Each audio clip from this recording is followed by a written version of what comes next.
Sunday school teacher, thank you for making the commitment to be a part of this time of preparation. You know, I think that's important for you to do this. It helps you get ideas for this coming Sunday when you teach. And so thank you for making that commitment. We're going to be looking at the lesson for Sunday, June 24th. The title of the lesson is Established. The point of the lesson is God promised to establish a descendant of David as a leader of His people.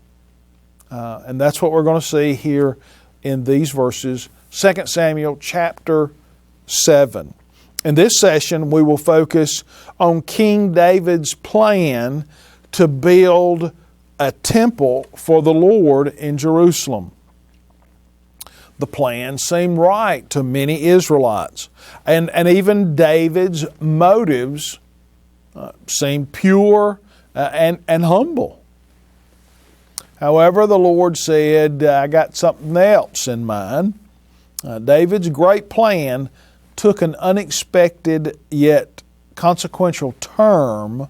The result exceeded anything David could imagine. And that's just so true of all of us. When we truly say, Lord, your will, not my will, what He does so many times for us, in us, through us, and to us is so much better than what we could have ever imagined.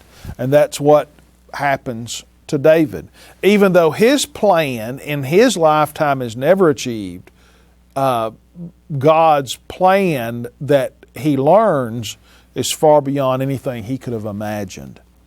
The Lord gave David a time of peace, and during that time of peace, David was looking and he contemplated the disparity between his house. Remember, King Hiram came from Tyre to build a palace for David, a great, beautiful place. David brought the ark back to Jerusalem. Where did he put it? In a tent.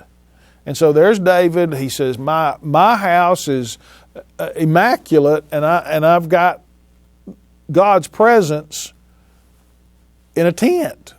And he says, that's not right. And so I want to build the Lord a palace. I want to build Him a place. Before launching the building program, David consulted his prophet, Nathan.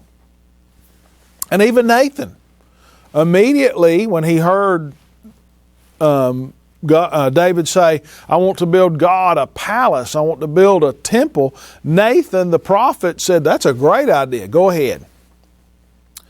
But later that evening, God spoke to Nathan and said, I've got a different message. So that's where we're going to pick up 2 Samuel chapter 7, beginning in verse 8. So now this is what you are to say to my servant David. This is what the Lord of armies says. I took you from the pasture, from tending the flock, to be ruler over my people Israel. I have been with you wherever you have gone, and I have destroyed all your enemies before you. I will make a great name for you like that of the greatest on earth. I will designate a place for my people Israel and plant them so that they may live there and not be disturbed again. Evildoers will continue to oppress them as they have done, ever since the day I ordered judges to be over my people Israel. Here in these verses we see the rest. And you can look at verses 4 through 7, and you can even share that with your class, that David wants God to have a home like he has. But that's not what God wants. God's not interested in us building buildings for Him. He doesn't need a building. He wants our heart. He wants us. That's where He wants to live and control.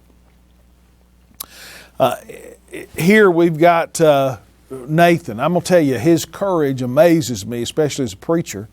I can't imagine what courage it took. Here the king says, hey, what do you think about my plan? And of course Nathan says, oh, it's great, go ahead, proceed. And then there he is laying in the bed at night, and God wakes him up and says, you